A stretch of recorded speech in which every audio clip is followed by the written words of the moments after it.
Bom dia, discípulos de Jesus, preparados para mais um encontro com o Mestre? Bom dia! Bom dia. Tudo bem com vocês? Vamos para mais um encontro com o nosso Mestre? Quem vai orar para nós?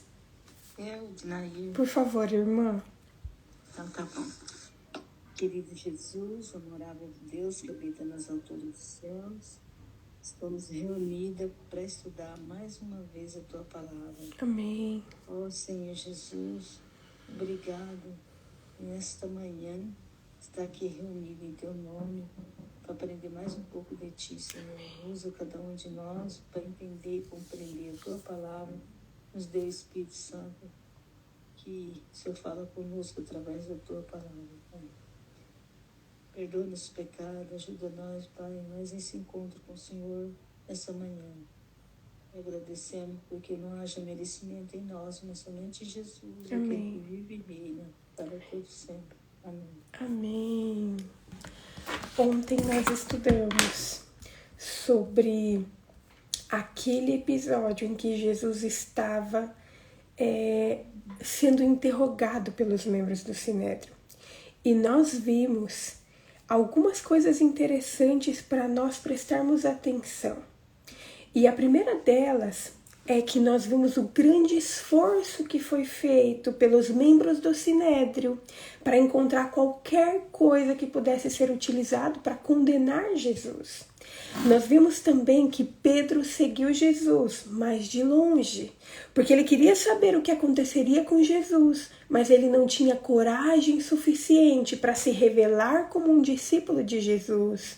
E nós vimos também que Jesus se revelou aos líderes religiosos como o Messias e ainda revelou que no futuro ele se colocaria como juiz e que traria juízo sobre todas as ações das pessoas. Mas aqueles líderes estavam tão cegos em suas convicções, estavam tão cegos em suas expectativas, que mesmo Jesus se auto-revelando como Messias, eles não foram capazes de enxergar e de compreender. E hoje nós vamos estudar sobre o cumprimento de uma previsão que Jesus fez. E eu quero convidar vocês a abrirem a Bíblia em Mateus capítulo 26. Pedro havia se colocado superior a todos os outros discípulos. Ele disse que estava disposto a qualquer coisa por Jesus, mas agora ele estava se escondendo, seguindo Jesus de longe. E o que aconteceu enquanto Pedro seguia Jesus de longe? Livro de Mateus, capítulo 26. Nós vamos ler a partir do versículo 69. Mateus, capítulo 26. Nós vamos ler a partir do versículo 69. Este relato vai ser encontrado nos 4 evangelhos. Em Marcos, está no capítulo 14, a partir do versículo 66. Em Lucas, está no capítulo 22, a partir do versículo 55. E em João está no capítulo 18, a partir do versículo 15. Hoje nós vamos ler Mateus capítulo 26, a partir do versículo 69, que diz o seguinte. Pedro estava sentado fora do pátio. Uma empregada se aproximou dele e lhe disse: "Você também estava com Jesus, o Galileu."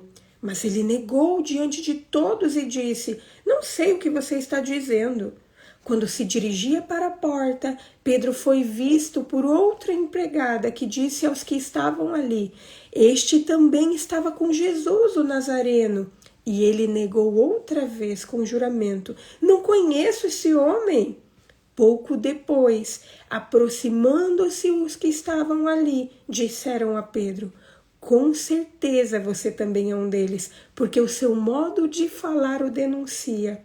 Então ele começou a praguejar e a jurar: "Não conheço esse homem." E no mesmo instante o galo cantou.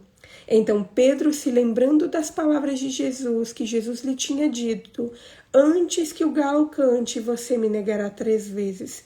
E Pedro, saindo dali, chorou amargamente. O texto começa dizendo que Pedro estava sentado fora do pátio. Nós vimos ontem que ele queria saber o que aconteceria com Jesus. Por isso que ele arrumou um jeito de entrar ali no pátio do palácio do sumo sacerdote.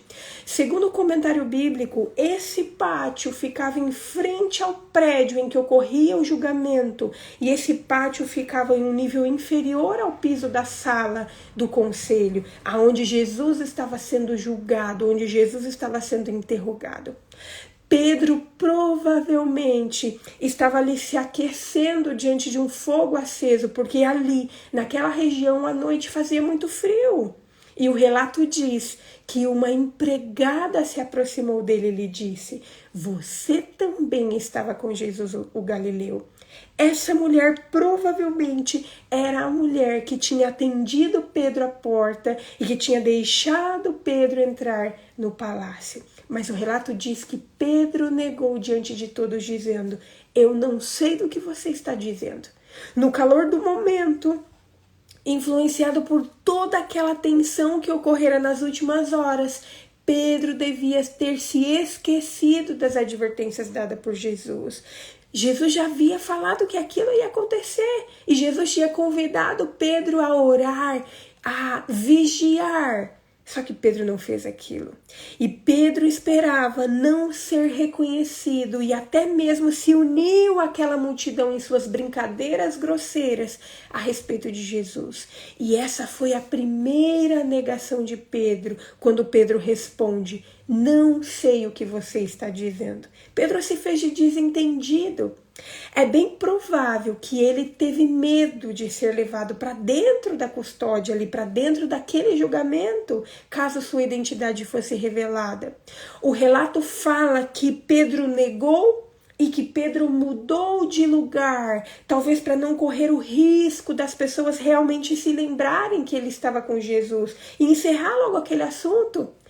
Só que o relato de Marcos, capítulo 14, versículo 68, diz que enquanto Pedro ia para esse outro lugar, que o galo cantou pela primeira vez. Mas Pedro estava tão focado em tentar se esconder, tão focado em ser irreconhecível, que talvez nem tenha escutado o galo cantar pela primeira vez. E o relato diz que enquanto ele se dirigia para a porta, para esse outro lugar, que ele foi visto por outra empregada, que disse em voz alta para todos escutarem: este também estava com Jesus, o Nazareno. E essa foi a segunda pessoa a identificar Pedro, mas novamente ele negou, dizendo: não conheço esse homem. Nesta segunda negação ele foi mais enfático, porque o relato fala que ele negou com juramento, ou seja, ele jurou que não conhecia Jesus, ele disse um falso testemunho. E o relato diz que pouco depois, alguns dos que estavam ali se aproximaram e disseram a Pedro: com certeza você também é um deles, porque o seu modo de falar o denuncia.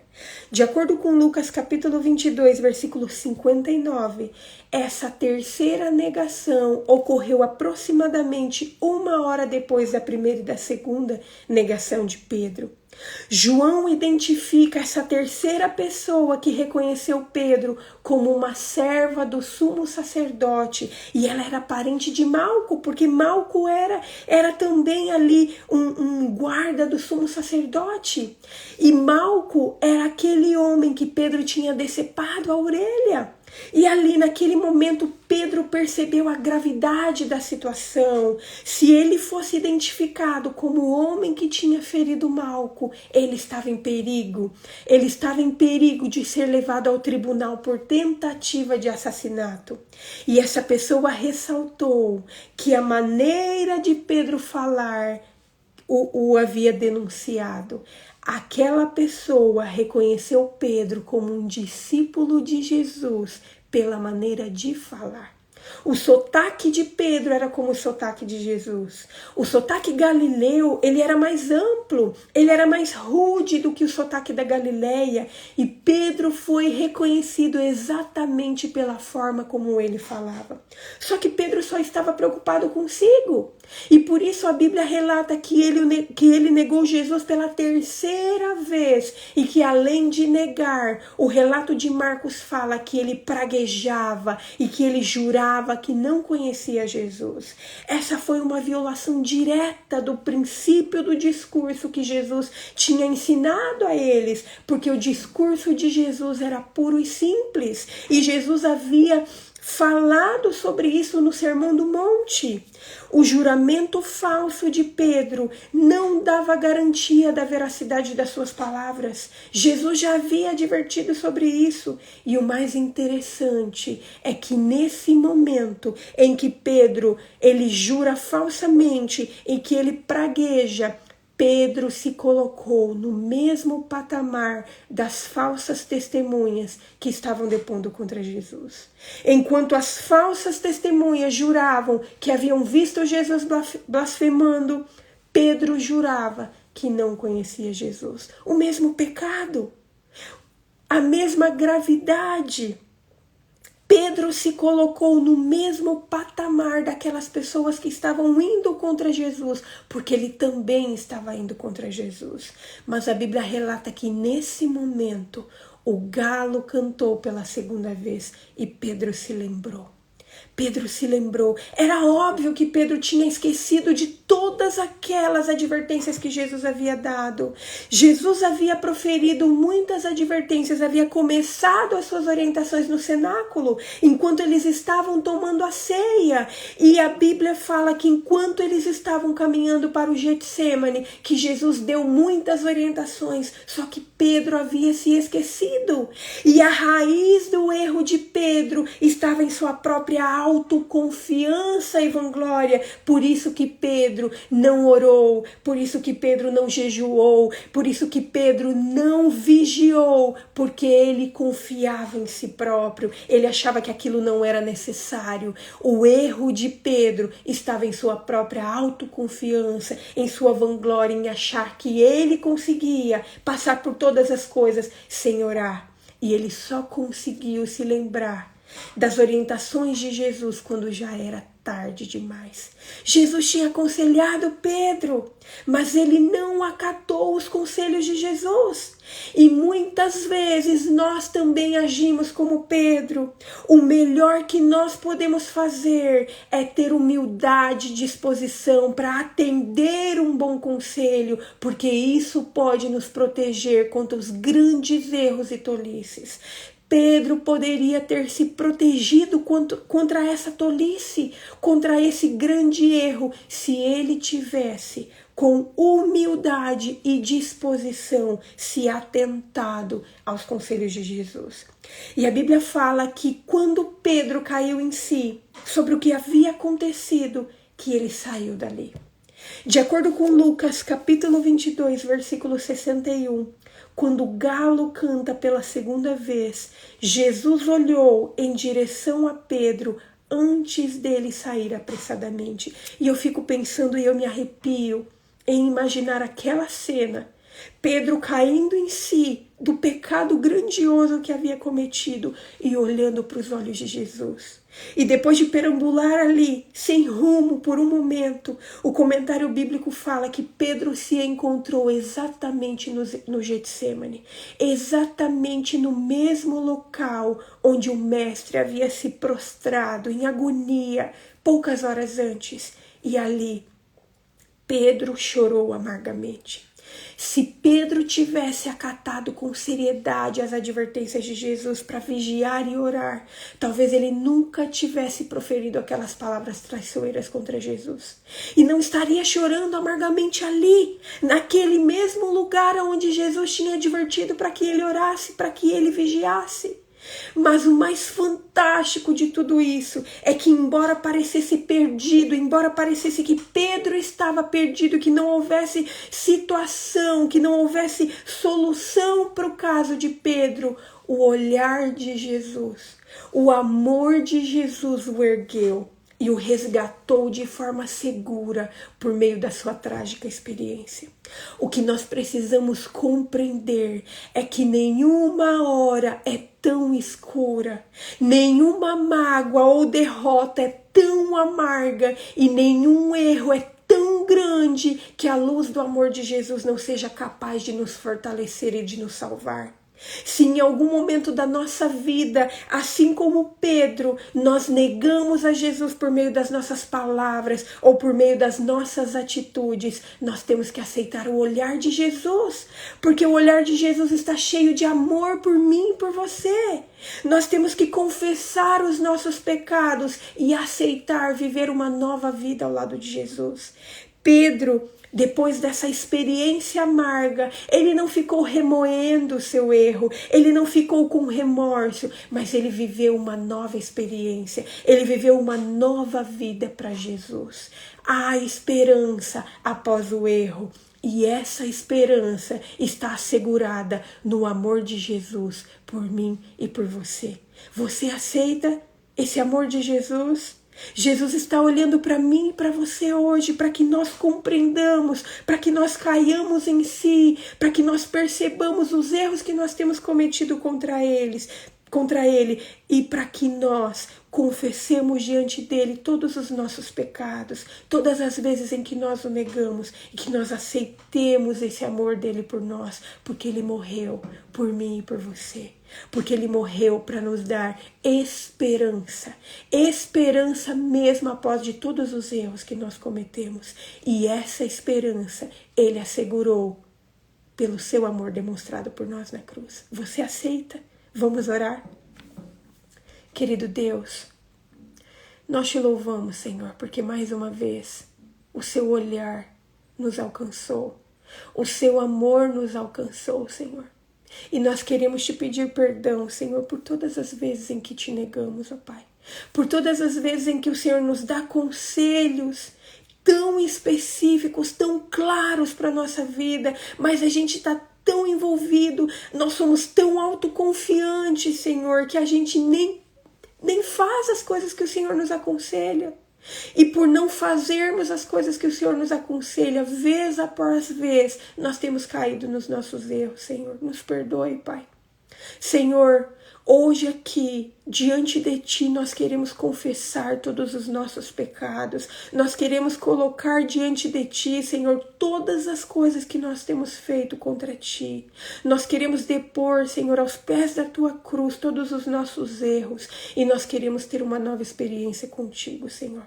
Por favor, Senhor, nos perdoe e nos ajude a olhar para Ti, a olhar para a Tua cruz, a não ficarmos nos demorando nos erros do passado, mas aceitarmos viver uma vida ao Teu lado, Senhor. Pedro teve, Senhor, por meio dessa experiência amarga, ele teve a sua vida transformada. Não precisava aquilo, Senhor, nós sabemos, mas mesmo ele passando por aquilo, o Seu olhar de amor o salvou. E é isso que nós pedimos também, Senhor. Muitas vezes nós temos passado por experiências ruins, por experiências amargas, por conta das nossas próprias escolhas, Senhor. O Senhor não queria que nós passássemos por isso, mas nós passamos porque somos teimosos, porque não atendemos os Seus conselhos. Mas hoje, Senhor, nós queremos uma nova vida em Ti, Pai. Nós queremos olhar para Ti. Nós queremos que o Teu olhar de amor nos transforme, nos desestabilize, nos faça nos arrepender de todos os nossos erros, para nós termos uma nova vida em Ti e para Ti, Senhor. Nós te agradecemos por tudo que o Senhor já fez na nossa vida, por tudo que o Senhor está fazendo em nossa vida e por tudo que o Senhor ainda vai fazer. E tudo isso nós te pedimos e agradecemos. Em nome de Jesus. Amém. Amém. Queridos, foi um prazer estar com vocês mais um dia. Amanhã nós vamos estudar sobre o momento em que Jesus esteve diante de Pilatos. Que nós continuemos nos enchendo da palavra de Deus para sermos cheios do Espírito Santo. Até amanhã, que Deus abençoe a todos. Tchau, tchau.